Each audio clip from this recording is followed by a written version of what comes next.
Voilà les amis, donc dans un premier temps, avant de commencer, nous avons créé notre dossier exercice. On se positionne sur le dossier exercice. Cliquez droit. Nous répétons la même opération. Nous disons nouveau. Vous allez dérouler le menu. Vous allez voir nouveau géométrie objet. Géométrie objet. Même si je vais enregistrer pour vous, mais je vous recommande quand même de suivre.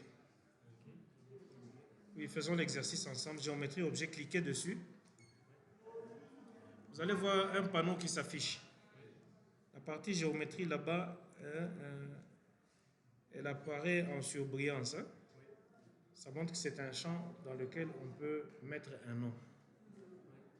La logique, la manière dont nous travaillons ici, essayez la plupart des cas de donner un nom qui a une signification. Quand vous êtes chez vous, vous êtes ingénieur, vous travaillez sur un projet. Quand tu regardes le nom du fichier, ça doit évoquer chez toi quelque chose. Tu ne vas pas donner un nom, par exemple, le nom d'un caniche.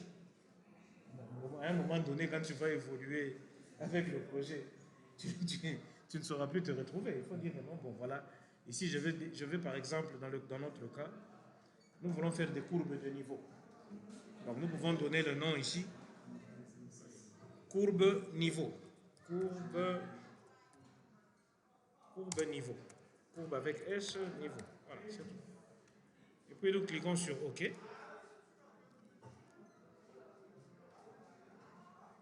Vous allez voir que dans le dossier exercice, lorsque vous vous positionnez, vous allez voir que votre écran en haut ici, il a la liste des dossiers. En bas, vous avez le contenu pour la plupart des cas.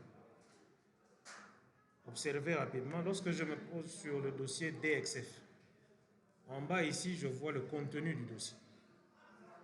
Lorsque je suis sur le contenu exercice, en bas, je vois le contenu du dossier. Ainsi de suite, lorsque je vais sur le dernier dossier, Schedule, vous allez voir que j'ai mes 11 fichiers qui s'affichent. Vous comprenez? Donc là, c'est pour la familiarisation avec les menus. Là, nous avons le dossier. Nous retournons sur le dossier exercice. En bas, maintenant, je vais me positionner sur le fichier, courbe de niveau. Vous allez voir qu'à droite, il y a un menu qui s'affiche. Et là-bas, en en-tête, on dit Objet Properties. Donc, ce sont les propriétés d'affichage et la manipulation de ce fichier. Tout le menu contextuel se trouve là. Lorsque vous avez sur l'onglet Information, on vous donne la nature du fichier. C'est un geometry file. Nous verrons dans la suite. Je ne vais pas tout expliquer parce qu'apprendre un logiciel, la durée du cours est inférieure même à la séance préliminaire qui est nécessaire pour apprendre le logiciel. Oui, oui. Moi, j'ai appris ça. Oui, 6 mois de pratique, mais le logiciel lui-même, on vous envoie par exemple à Johannesburg de lundi à vendredi. Lundi, vous commencez à 8 h, vendredi, vous terminez à 12 h. Vous rentrez à l'hôtel. Donc, à partir de ce moment-là, vous commencez à pratiquer vous-même. Il n'y avait pas de vidéo comme ça, il n'y avait rien. Nous parlons sous le fruit de l'expérience. C'est-à-dire, quand vous voyez ici dans le panel l'onglet Information, vous voyez, on vous dit que c'est un fichier géométrie. On vous donne la localisation du fichier. On vous donne la taille du fichier. La taille du fichier, pourquoi? Ça te permet de juger en tant que gestionnaire de ton ordinateur, d'ingénieur, tu sais gérer la mémoire que tu utilises.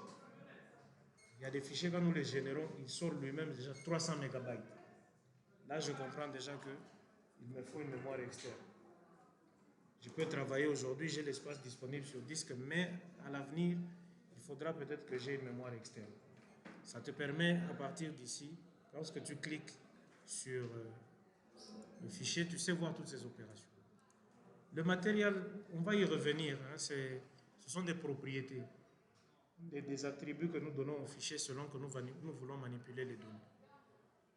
La couleur que vous voyez s'afficher sera la couleur des informations qui seront contenues dans ce fichier. Si vous n'êtes pas content de cette couleur, c'est une couleur par défaut. Vous pouvez aller sur l'onglet couleur ici. Vous présélectionnez déjà votre couleur. Je dis, bon, moi je veux par exemple une sorte de rose, quelque chose comme ça. Quand cela ne tienne, vous rentrez sur vous rentrez sur le fichier, cliquez droit. Sur le fichier courbe des niveaux. Retournez sur le fichier, appuyez dessus, cliquez droit, vous allez voir, il y a une liste. Vous allez à l'endroit où on appelle Edit. 1, 2, 3, c'est le quatrième. Edit. Le mode Edit. Cliquez sur le mode Edit. Vous allez voir qu'on vous montre un onglet qui est un peu différent de la manière dont ça s'affichait avant. Ça montre que le fichier est prêt à recevoir les informations. Ça montre aussi que toute manipulation que vous allez désormais faire dans le logiciel, le résultat ira directement dans ce fichier. C'est ça l'avantage du mode Edit. Vous ne pouvez pas vous tromper de destination du résultat de l'information. Voilà. À ce niveau, est-ce qu'il y a des questions? Je ne sais pas s'il y a des questions à ce niveau. Vous n'avez pas de questions? Ok. Voilà, maintenant, ce que nous allons faire, nous allons nous positionner maintenant sur le dossier Ref Topo. J'ai appelé ça comme ça par rapport au fait que j'appelle ça la surface de référence. Par rapport à mes travaux que j'ai faits ici, j'avais besoin d'une surface de référence. C'est pourquoi j'ai appelé ce dossier Ref Topo. Vous allez voir qu'il y a une série de surfaces, une série d'objets. Il y a 35 solides UP. Il y a 55 solides non-profit. Ce sont des histoires que j'ai données comme ça. 35 solides, ça signifie la surface numéro 35. Lorsque j'étais en train de faire mes simulations, dans l'autre logiciel, c'est la surface numéro 35 qui a donné la surface optimale avec le plus grand profit. Maintenant, j'ai voulu exporter ça, amener ça dans Mindsight pour manipuler. C'est la raison pour laquelle j'ai appelé ça 35 solide UP. UP, là-bas, ça signifie Ultimate Pit. Donc, la force ultime que j'ai déterminée. 55, le solide 55 représente la surface finale de la simulation, mais qui n'est pas nécessairement rentable. Rappelez-vous, je vous ai montré le matin des simulations avec des signes moins. Ça correspond à cette surface. C'est pourquoi j'ai nommé ça comme ça. Voilà, non profitable. Et puis il y a contour, il y a la surface où j'ai fait des manipulations. J'ai extrait le solide. Vous allez voir que c'est une surface qui apparaît avec un creux dedans. C'est différent de la surface de référence. Et puis il y a elle-même la surface de référence 2022. Vous ouvrez ce fichier-là. Non, non. C'est écrit référence 2022 FG6 en chiffre romain. Vous allez voir cette surface. Cliquez dessus 2 fois. C'est OK? Tout le monde a vu ça? Ref 2022 FGVI. C'est un code lié à nos données là-bas. Ça, je ne vais pas déclassifier. Ok, vous ouvrez ce fichier, n'est-ce pas? Allez maintenant au-dessus ici. Là où vous voyez tous ces menus qui s'affichent. N'est-ce pas? Rappelez-vous dans mon explication, j'ai dit que Mindsight est comme tous les autres GMP. C'est un logiciel intégré avec plusieurs modules. Vous allez voir qu'il y a des menus là. Il y a les Geo Tools, Open Pit Engineering Tools pour les mines à ciel ouvert. Vous allez voir UJ, c'est Underground Tools. Scheduling, ce sont les outils de séquencement. Utilities, ce sont des outils contextuels pour faire des manipulations des données. Vous allez voir le menu modèle, le modeling dont j'ai parlé. Et le menu sélection, ça permet de sélectionner les données d'une manière ou d'une autre. Les labels, c'est quoi? C'est donner des noms à des fichiers. Vous avez le menu point, j'en ai parlé au tableau. Le polyligne, j'en ai parlé. La surface, j'en ai également parlé. L'élément, bon, ça on y reviendra. Et nous avons des modules complémentaires pour manipuler les données dans Mindsight. Qu'à cela ne tienne, vous allez dans le menu surface. Oui. Exact. Il existe des modules. Je vais vous donner des exemples si vous voulez. Terminons seulement l'exercice. J'arrête la vidéo. On enregistre. Si vous voulez autre chose, on enregistre encore. Voilà, donc à ce stade, nous avons une surface qui s'affiche. Rappelez-vous, nous avons dit qu'une surface, c'est un ensemble de triangles. Oui?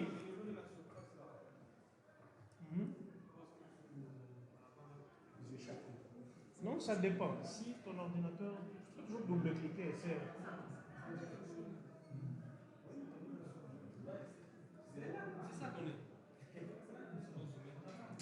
On n'a pas encore dépassé. Nous affichons notre surface. N'est-ce pas? Le rouleau de la souris, là, peut vous permettre de zoomer. Hein? Vous pouvez vous rapprocher, voir les détails. Par exemple, ici, vous voyez les termitières. Vous voyez ça? Ces petits points ici.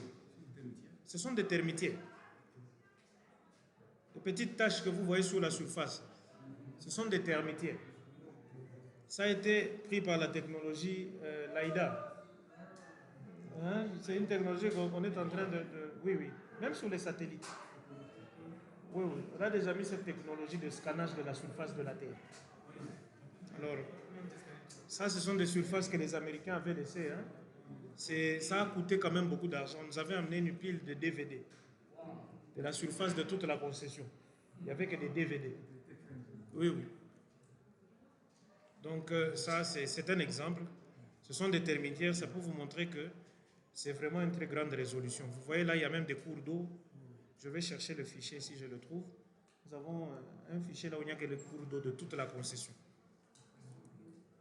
Ça te permet quand même de...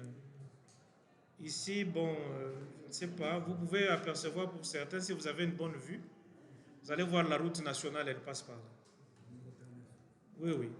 Quand vous quittez le Lubumbashi, vous allez vers Kolwezi. Les collines sont à votre droite, donc vers le nord. Ce sont ces collines-là que vous voyez. Spécialement celle-ci. Voilà, donc c'est ça en ce qui concerne la surface. Maintenant, positionnez-vous. Vous allez voir, il y a une série de flèches ici. Vous voyez? On vous dit « Make new selection ». Faites une nouvelle sélection. N'est-ce pas? Observez bien. Vous voyez ici. Là. Vous voyez là, en surbrillance. Oui, oui. En dessous de... Pratiquement, oui, ça dépend de votre affichage. Oui, ça dépend. Vous voyez qu'il y a des flèches là.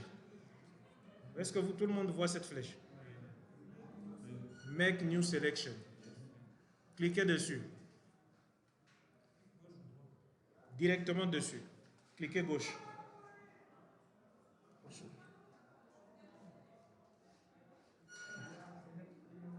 C'est fait? Et cliquez aussi sur la surface. Vous voyez la surface, elle brille maintenant. Maintenant, faites cliquer droit. Cliquez sur la surface. Vous allez voir qu'elle apparaît en surbrillance. Vous faites maintenant cliquer droit à côté. Vous allez voir que la surface devient rouge. N'est-ce pas? Maintenant, quand vous zoomez autant que vous pouvez. Vous allez voir les triangles dont je parlais. Vous allez voir que toute cette surface-là n'est qu'un ensemble de triangles. Zoomez le plus possible.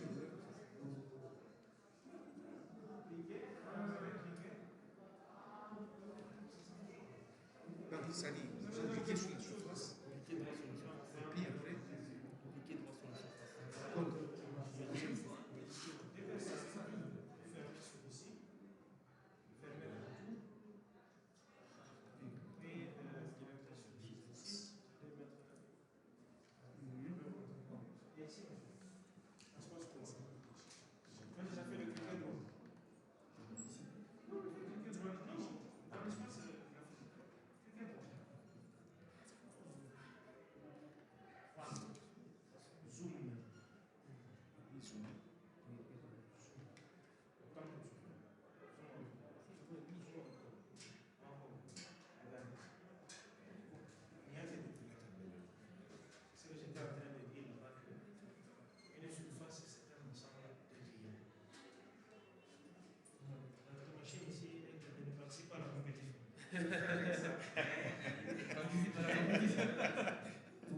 vois l'ensemble des diamants positifs.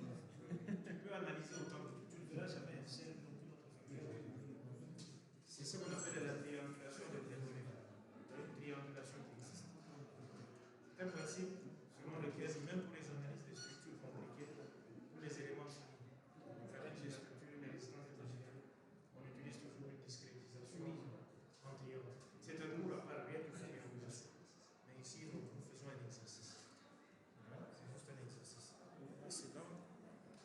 Vous verrez dans la vidéo. Hein? Espérons que l'écran de veille ici. Je ne sais pas.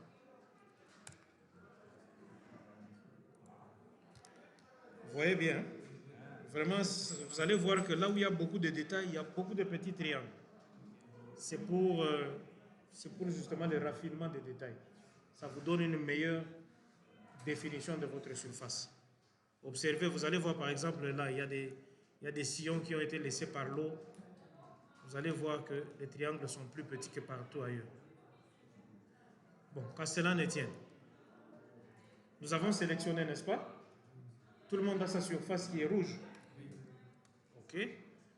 Allez sur le dossier exercice. Rappelez-vous que les courbes de niveau, le fichier, il est toujours en mode edit, n'est-ce pas? Nous sommes d'accord. OK. Allons maintenant dans le menu surface. Vous allez voir au-dessus là-bas. Vers votre, je dirais vers votre droite. Au-dessus, tout au-dessus. Il y a ce qu'on appelle le menu surface. Cliquez sur le menu surface.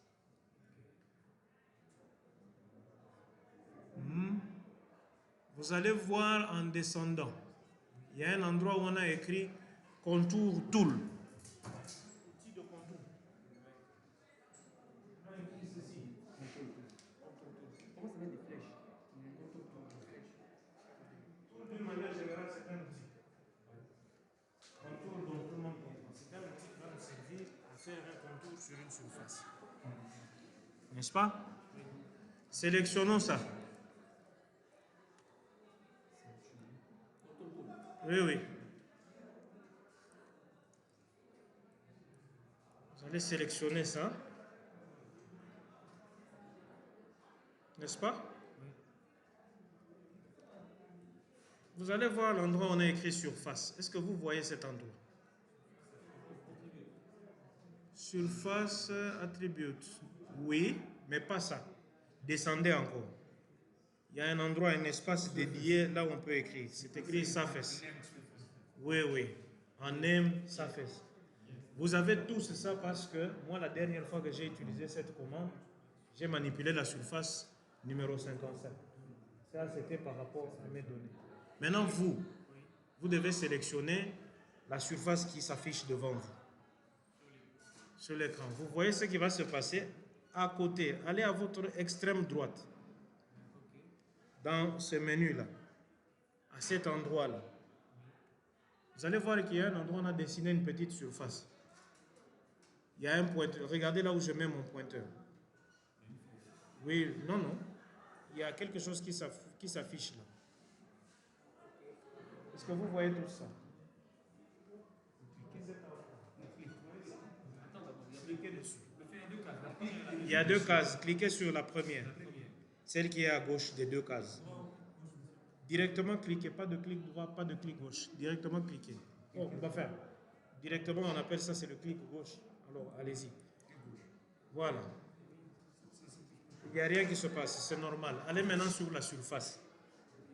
Positionnez-vous sur la surface. Vous allez voir. Cliquez sur la surface une fois. Vous allez voir ce qui va se passer. Il y a quelque chose, une surbrillance en jaune qui apparaît. N'est-ce pas? Est-ce que vous voyez ça? Faites un cliquet droit maintenant. Bon, il n'y a rien de spécial qui se produit, mais par contre, regardez le nom de la surface dans le menu. Vous allez voir que le nom du fichier s'affiche. Est-ce que tout le monde voit ce nom-là? Tout le monde voit ça?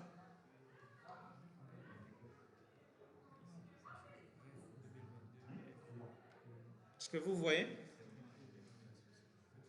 que vous voyez qu'il y a un nouveau nom qui s'affiche, qui correspond au nom de la surface. Est-ce que tout le monde voit ça? La machine est lente là-bas. Bon, il faudra peut-être prochainement chercher une meilleure machine. Il doit avoir des problèmes de carte graphique. Est-ce que tout le monde voit ça? Ok. Ce n'est pas tout. Descendez maintenant sur le menu de traitement de cette surface. Là, vous descendez maintenant. Vous allez voir un endroit où c'est écrit élévation. Elevation, oui. Est-ce que vous voyez? On a dit start and increment. Est-ce que vous voyez ça? Est-ce que vous comprenez? Vous voyez ça? Mais maintenant, à droite de ces indications-là, on a écrit Find Limit. Cliquez sur Find Limit. Clic gauche sur Find Limit. Vous allez voir que les valeurs de l'élévation sont modifiées. N'est-ce pas? Bon, je suis en train d'enregistrer la vidéo. Espérons que je ne vais pas me tromper en sauvegardant. Mais comme ça, tout le monde pourra. Nous allons installer, bon, nous allons nous arrêter après l'exercice. Vous installez le logiciel pour lire la vidéo. Comme ça, vous faites votre exercice, vous regardez la vidéo. Si vous mettez ça sur YouTube, on peut pas. Bon, ça sera possible, mais je vais peut-être. Oui. On va tous s'abonner chez vous. Bon, oui, c'est vrai. C'est parce qu'il y avait une difficulté même quand on faisait nos TP et tout. On mime ici pour avoir des. Non, les informations. Bon, oui. C'est un sérieux problème. Bon, certainement que vous avez paramétré vos sites et tout en français. C'est pourquoi même la nomenclature, pour qu'elle vous parvienne, c'est difficile. Il y a des mots-clés que vous n'utilisez pas. C'est pour ça que vous ne pouvez pas voir. Bon, qu'à cela ne tienne, vous avez trouvé les limites. Find limit. Vous voyez que ça vous donne 1158.850 jusqu'à 1487. C'est plus ou moins les élévations qui se trouvent, maximales et minimales qui se trouvent sur cette surface. C'est plus ou moins ça. C'est-à-dire, vous êtes de 1487, c'est pratiquement le niveau 1500. Pour vous donner une idée, le puits des mines à KCC de Kamoto, c'est 1400. Donc la fin, l'élévation la plus grande ici, se trouve à 87 mètres au-dessus du puits des mines de Kamoto. C'est pour vous montrer à quel endroit l'altitude se trouve. Maintenant, vous allez voir, il y a un endroit où on a écrit incrément. C'est-à-dire, tous les 2,5 mètres, on va générer des courbes de niveau qui auront 2,5 mètres d'intervalle. Comprenez? Mais maintenant, à cause de la mémoire de vos machines, je me méfie un peu d'utiliser cette valeur. Elle est trop petite. Nous allons demander au logiciel de nous générer des courbes de niveau tous les 10 mètres. N'est-ce pas? À cet endroit là-bas, enlevez 2,5, mettez 10.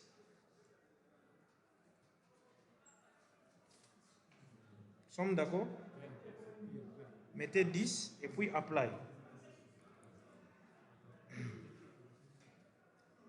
En principe, ça va prendre un peu de temps parce que c'est en train de lire chaque point. Chaque point qui se trouve sur la surface. On doit déterminer où est-ce qu'il va mettre les 10 mètres, il doit lire l'élévation. Ce sont des grands calculs qui se font ici. C'est un traitement même de l'information. Il lit toute la surface, il fait un calcul comme on l'a appris en calcul numérique. Mais lui, il fait maintenant ça de manière automatisée par ordinateur. C'est pourquoi je vous ai dit, augmentons l'intervalle au lieu de 2,5, mettons 10. Compte tenu de vos vitesses de calcul. Parce que est-ce que si on mettait au lieu de 2,5, on met 10, on a réduit pratiquement de 4 fois. C'est ça, tu as augmenté de 4 fois ta vitesse. Donc la vitesse était augmentée de 4 fois. Oui, c'est plus ou moins dans ce ratio. Ok.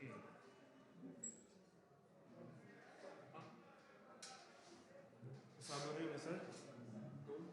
Starting function. Ending function apply. Ça dépend, je ne sais pas. Si Si ça a calculé plus vite, aucune idée.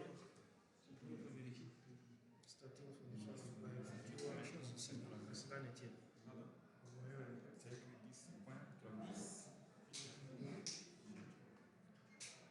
Il faut suivre là-bas. Il faut suivre là-bas. Mon écran de veille.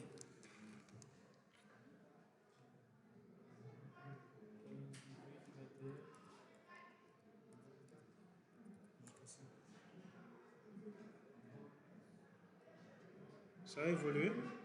Il est à 38, 40%. Ok. 50%. 100, hein?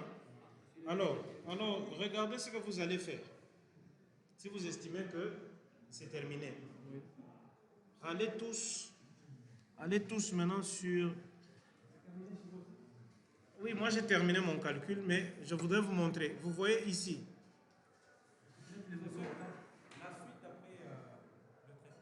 La suite, c'est ça que je vais vous montrer. Positionnez-vous à cet endroit. Vous voyez là où on appelle, là où il y a le signe là, très bien. À côté des flèches. À côté des flèches, vous voyez, il y a, voilà, là où on a écrit Save Selection. Cliquez dessus, cliquez gauche. Save Selection. Qu'est-ce que vous voyez? Ça a changé, vous voyez un paysage qui s'affiche dessus. Ok. Allez maintenant fermer le contour tool. Fermez-le. Vous allez voir que les lignes en jaune disparaissent. Contour tool, le panel là, que vous avez utilisé pour calculer. Fermez-le. N'est-ce pas? Qu'est-ce que vous voyez s'afficher? Ok, vous allez voir que la plupart d'entre vous, vous avez des contours bleus. N'est-ce pas? Est-ce que vous voyez? Est-ce que ça va? L'affichage n'est pas le même comment? Non. Il y a quelque chose que vous n'avez pas fait. Donc là, voilà. On a dit on sélectionne la surface, n'est-ce pas? Right click, c'est en rouge. On a dit contour tool. Contour tool, on va dans surface. Surface, on déroule. On va dans contour tool. Contour tool, on choisit la surface.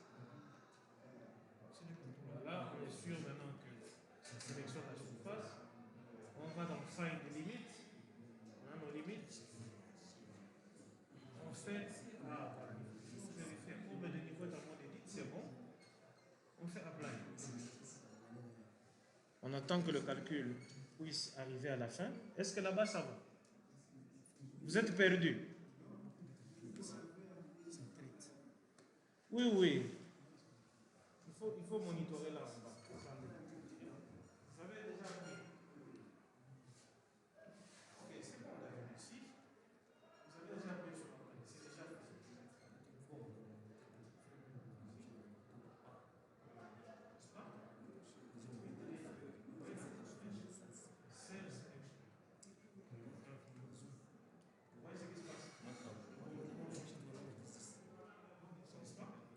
L'étape suivante, moi je n'ai pas encore fait là-bas. Je demande fermer la surface. Fermer la surface. Je fais fermer la surface. Oui, Save Selection. Toi, tu as un projet. Avec les autres, on fait ça affiché. Save Selection, c'est bien. Exercice, oui, exercice. Intéressant. Montre un peu.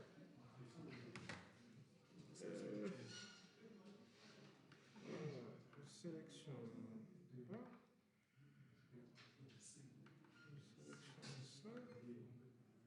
Find the limit, donc ça va sélectionner la surface. Bon, pour toi, je vais faire la fonction prévisualisation, juste pour voir si ça génère des cours.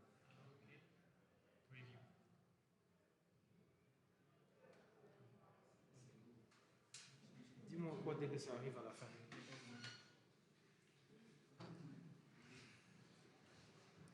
Tout le monde est à la page avec moi. Hein? Bon, ceux-là du moins avec lesquels on est venu. Alors voilà, nous allons fermer la surface de référence. Ref topo, nous fermons. Oui, oui, close. Ça va afficher comme ça. Oui, en fait, c'est ton résultat est là.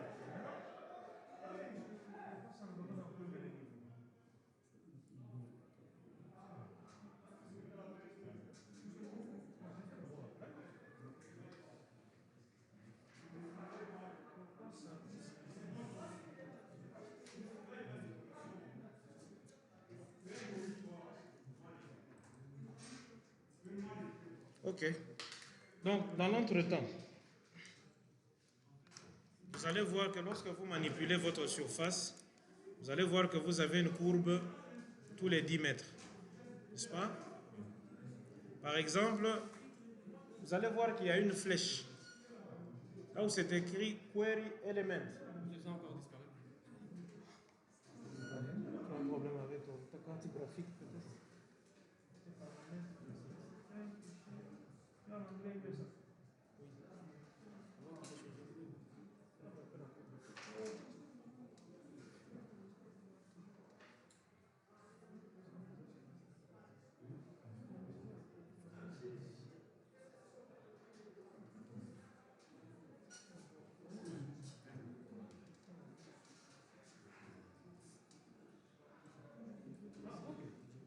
C'est un problème graphique.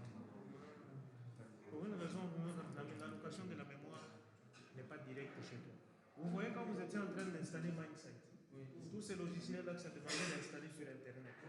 Lorsque vous rentrez chez vous, essayez de faire une mise à jour, télécharger ce logiciel. Vous pouvez faire par exemple une réinstallation de Mindsight. Vous allez vous demander de réinstaller. Tous les logiciels qui ne se sont pas installés, avec une bonne connexion Internet, ça va prendre. Ça va juste corriger l'installation qui existe. Ça ne posera pas de problème. Et celui-là, on pourra remettre l'antivirus. Oui, oui, là, vous pouvez remettre l'antivirus. Okay. Déjà, à ce stade, vous pouvez remettre. Donc, vous voyez maintenant, les courbes de niveau sont là. Allez dans cet onglet. Vous allez voir Query Element. Vous fermez RefTopo, on n'en a plus besoin. Oui, oui. Oui, oui. Nous avons maintenant nos courbes de niveau. Vous allez voir que c'est un fichier plus facile à manipuler que la surface originale. N'est-ce pas? Query Element, c'est ici. Vous voyez là? Ici? Nous sommes d'accord? Ici? Vous avez vu ça? Cliquez dessus. Cliquez gauche. Et allez sur n'importe quelle courbe de niveau. Cliquez dessus.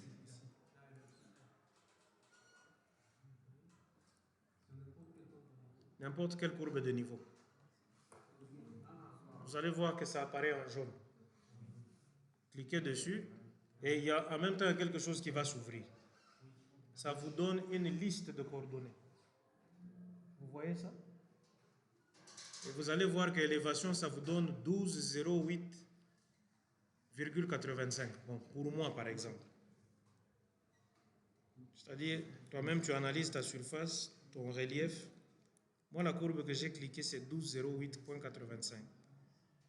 Je vais voir le sommet de cette colline, par exemple, 1448,85. Cliquez n'importe où sur les courbes de niveau pour visualiser. Si on peut cliquer plusieurs fois? Oui, oui, plusieurs fois. Le petit i là, il y a une flèche avec un i.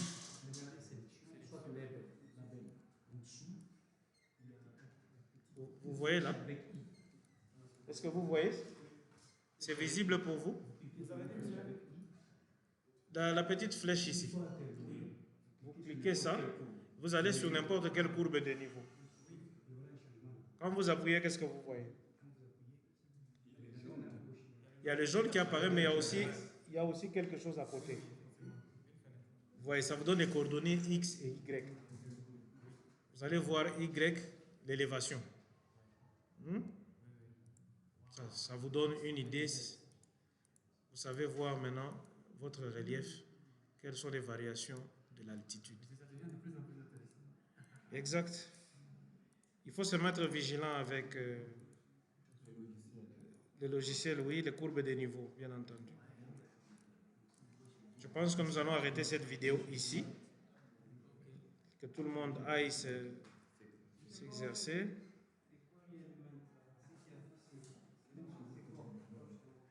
Pardon, query elements. Le query elements, je suis en train d'interroger. Query, donc c'est une requête. Je suis en train d'interroger. Hein, tu vois, j'ai parlé de scripting query language. Le query, là-bas, tu interroges, tu demandes, tu veux obtenir une information.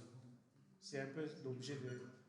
Donc ici, le but de l'exercice, nous avons créé des surfaces, et plutôt des courbes de niveau, à partir d'une surface qui existe.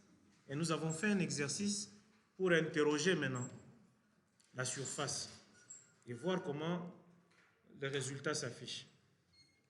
Rappelez-vous que nous avons fait un exercice ici. Nous avons créé des surfaces, des courbes de niveau à intervalles de 10 mètres chacune. Donc, toutes les informations que tu vois s'afficher, il faut savoir que d'une courbe vers une autre, tu montes soit de 10 mètres, tu descends soit de 10 mètres. Je pense que pour aujourd'hui, peut-être, on va arrêter l'exercice. Je ne sais pas comment stopper, mais que cela me tienne. Je crois qu'on va...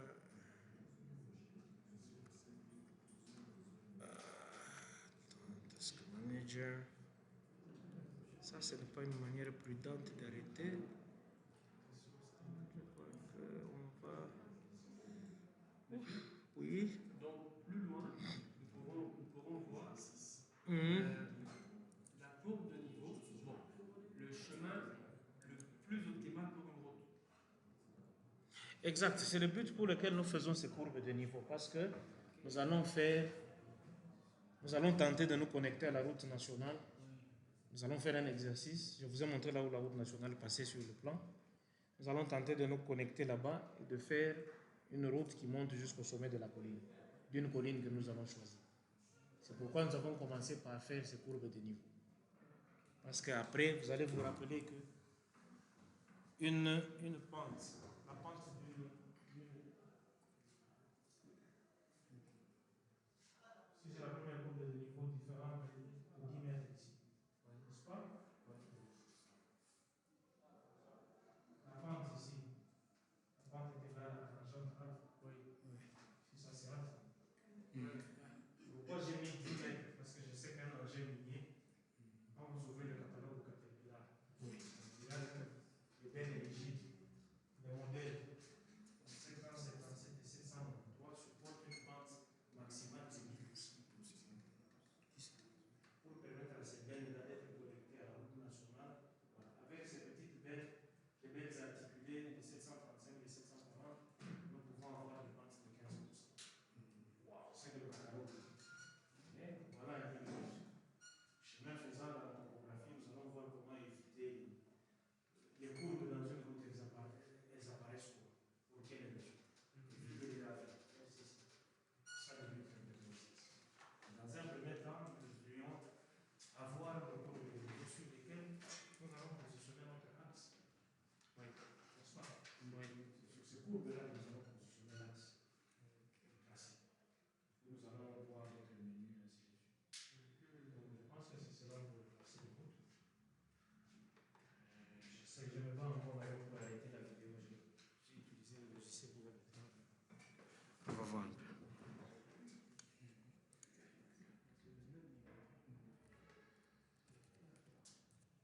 Monsieur? Oui.